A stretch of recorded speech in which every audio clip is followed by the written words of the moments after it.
Hey everybody, this is Maverick. Thanks again for joining me for another unboxing video, or in this case, a mini unboxing video. This is Descent Forgotten Souls. It's an add-on for Descent, the main game, Journeys in the Dark, 2nd edition. This one adds co-op and solo play.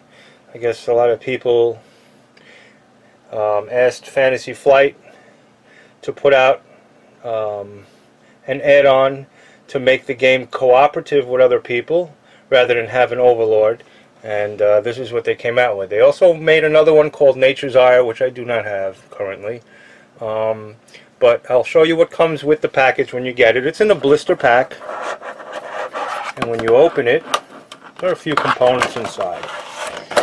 First thing you get is the actual cover card, and on the back of that there's a little disclaimer that says in order for you to play, you have to go to their website and download the rules. And it's fairly simple, but I've actually printed it out here.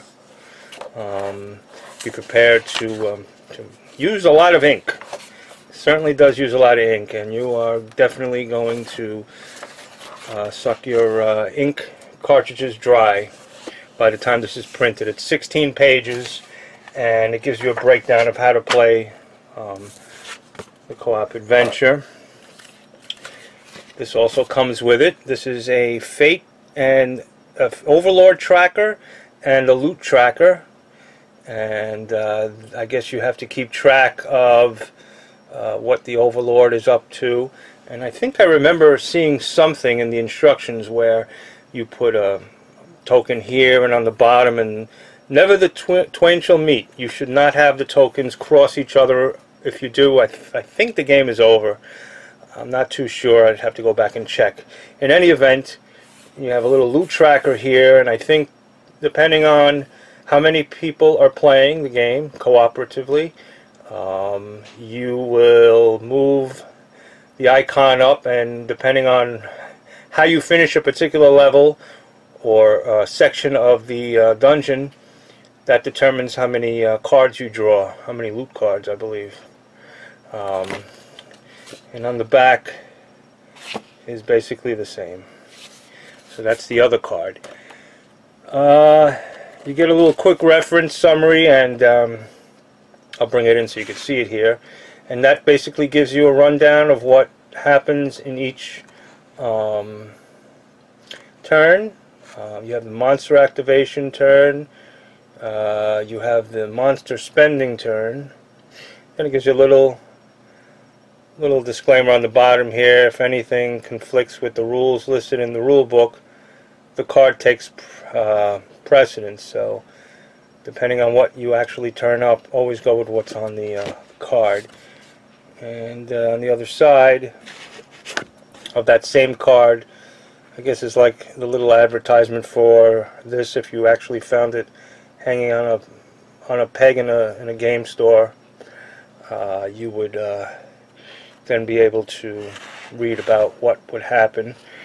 It just says, discover a new way to play Descent Journeys in the Dark 2nd edition with Forgotten Souls. This expansion removes the Overlord player and allows 1 to 4 hero players to enjoy a fully cooperative adventure experience. And I haven't tried it yet, but I'm dying to try.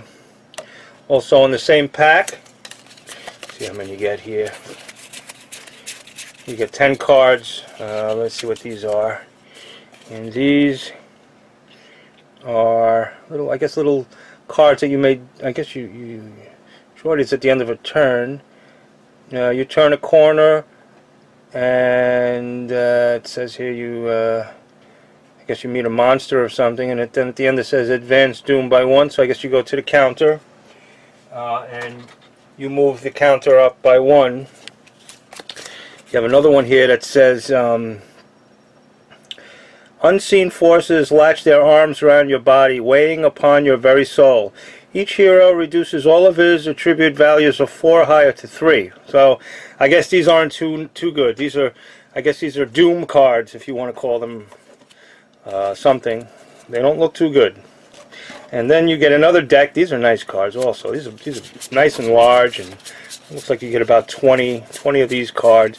And this, I remember seeing this in one of the tutorial videos online. Let me lay one out for you here.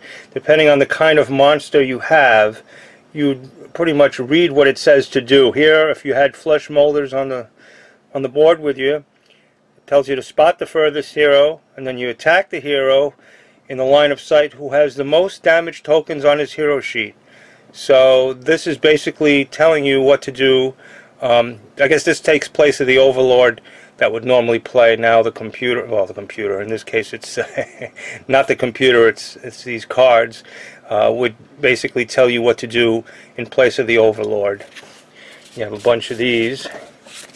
You also have, I guess, oh, I see, these are peril cards. Those are the peril cards on the bottom that I showed you before. This basically tells you, I guess, a good summary of what's ahead. Heroes can only recover health and stamina from stand-up and revive actions, and then I guess you have to perform an action or a test. If you, and then I guess at this point you'd be rolling the dice to see if you can pass their test. And on the bottom it says resolve one peril card, and I guess that's what these are. These must be the peril cards.